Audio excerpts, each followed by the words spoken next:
everyone বহুত দিন হৈ গ'ল মই আপোনালোকৰ ওচৰত কোনো ধৰণৰ ৰেচিপি ভিডিঅ' লৈ অহা নাই তো আজি মই ভাবিলোঁ আপোনালোকৰ ওচৰত এটা হেল্ডি ৰেচিপি লৈ আহিম আৰু এই ৰেচিপিটো বনাবলৈকে আমাক লাগিব মাছ আৰু মই মাছটো ধুনীয়াকৈ ধুই নিমখ দি ৰেডি কৰি ল'লোঁ আৰু তাৰ লগতে লাগিব আমাক ৰঙালাও আলু মেইন হয় কেঁচা ধনিয়া দুটা পকা বিলাহী শুকান জলকীয়া নহৰু আৰু কেঁচা জলকীয়া এইখিনি ধুনীয়াকৈ মই মিডিয়াম সাইজত কাটি লৈছোঁ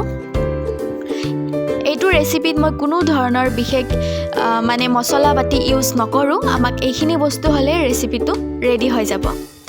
প্ৰথমতে মই কেৰাহীত পানী দি দিছোঁ আৰু পানীটো মই ভালদৰে গৰম হ'ব দিম তাৰ পিছত মই ইয়াতে দি দিম আলু আৰু ৰঙালাও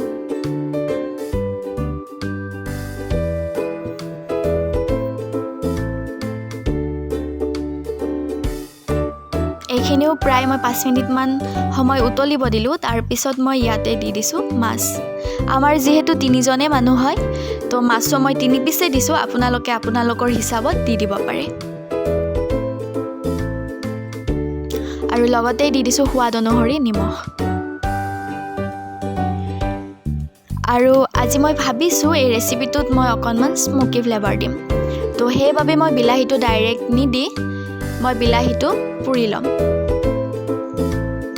গেছত পুৰিবলৈ বাৰু অকণমান অসুবিধা হয়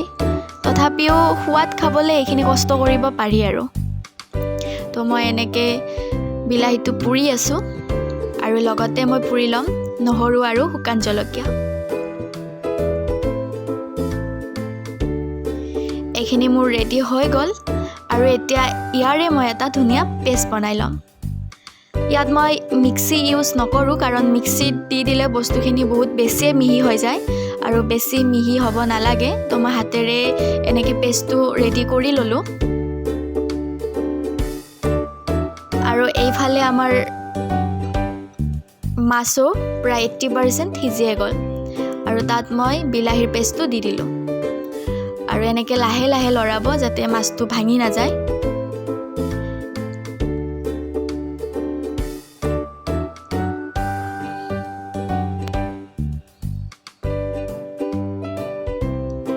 আৰু মই শেষত ইয়াৰে বইল আলু কেইটুকুৰামান আনি এনেকৈ পিটিকা কৰি আকৌ মই তাতে দি দিম যাতে আঞ্জাখন পনীয়া পনীয়া নহয় সেইটো বাবে আৰু এয়া মোৰ বইল মাছৰ ৰেচিপি ৰেডি হৈ গ'ল আৰু মই শেষত ইয়াতে দি দিছোঁ কেঁচা ধনিয়া আৰু কেঁচা জলকীয়া কেনেকুৱা লাগিছে বাৰু দেখিবলৈ কালাৰটো কিমান যে ধুনীয়া আহিছে এয়া মোৰ বইল মাছৰ ৰেচিপি ৰেডি আপোনালোকেও এনেকৈ এবাৰ ঘৰত ট্ৰাই কৰি চাব যদি ভাল লাগে মোক কমেণ্ট কৰি জনাব বহুত হেল্ডি ৰেচিপি হয় আৰু খাবলৈও বহুত সোৱাদ হয় তেনেহ'লে আজিলৈ বাই বাই আকৌ এটা নতুন ভিডিঅ'ৰ সৈতে লগ পোৱাৰ আশালে সকলোৱে ভালেই থাকক সুস্থ হৈ থাকক